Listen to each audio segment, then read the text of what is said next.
bismillahi arrahmani arrahim alhamdulillahi rabbil alamin bandiraɓe julɓe bandiraɓe leñol men bandiraɓe kala biyowo mbimi e wimami emin calmina on emin juuro on so on ji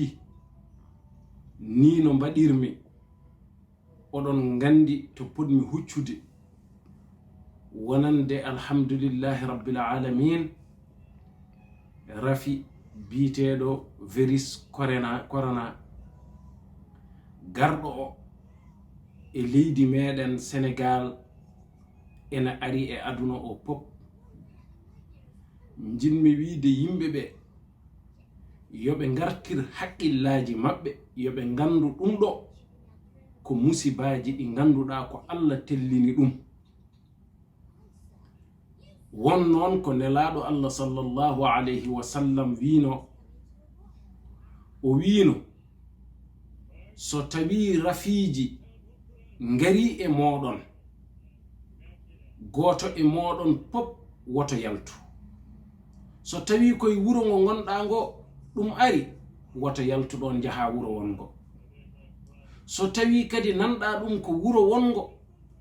e ɗum toon woto ummo e wuro ngo gonɗa ngo an jaaha toon sibu ɗum so tawi a ummima e wuro ɗo ɗum woni a yeehi aɗa wawi naworde ɗum te sa yeehi ma raap hen yimɓe so tawi kadi a ummima e wuro ngo ala ɗum a yeehi e wuro wongo ɗum aɗa wawi raɓede ɗum noon yo yimɓeɓe gandu ñaw koko faggi koko rentete enen Sénégal noon hande ɗo gonɗen ɗo ɓerɗe ɗe yimɓe pop nana kuli kono yo yimɓe pop duttu haqqillaji mumen e Allah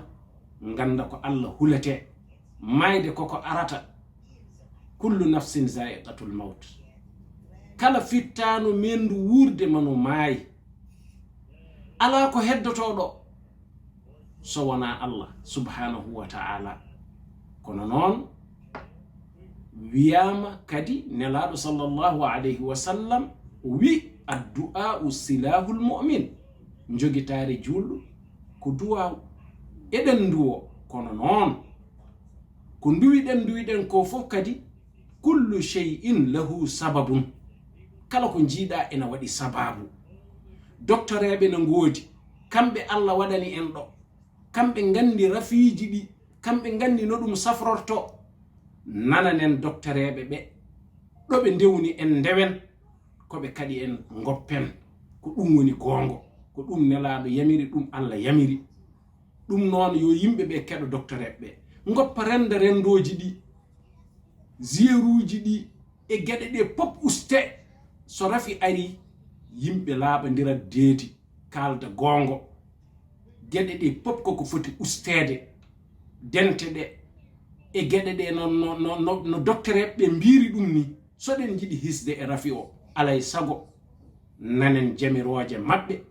jamiroje laamu ngu eno waɗiri ni nane ande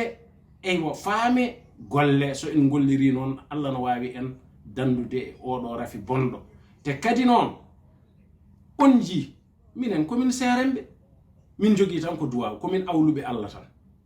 min ngala haydara so wona komin awluɓe emin ñaago Allah ñaagotoɗo Allah noon yalli dokkeɗa yalli mbasa rokkede ko Allah tottata miɗen min ñaago noon yo Allah rokku en oɗo rafi bonɗo o yalta Sénégal ha laaɓa ceɗa o yalta aduna o ha laaɓa ceɗa kono noon on ji minen komin seere mon kono on ji ayi min mbaɗi ganwuji amen min mbaɗi gueɗe amen no doctoreɓe ɓe kaldi ɗum ni ayi masque uji amen emin mbaɗi ɗum noon so ceerno ma waɗi masque waɗi gan an almudo annene ala ko padata te guston calminali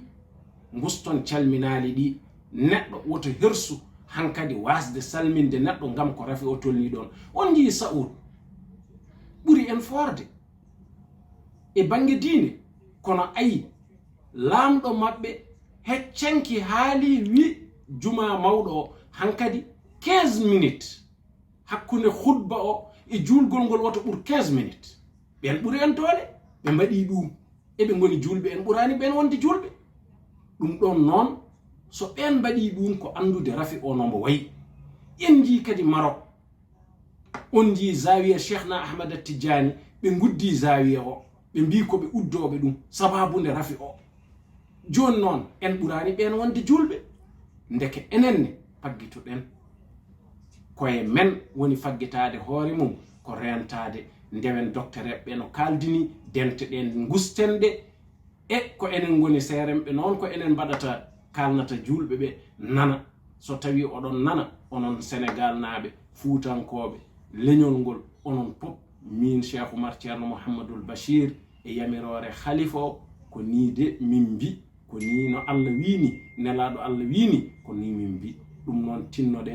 ndentodiron goppon calminaali ɗi mbaɗon ganwuji mon dañƴo fof yo wat mugoto kadi dente ɗe yo guste. Hada assalamu aleykum wa rahmatullahi taala wa barakatuhu.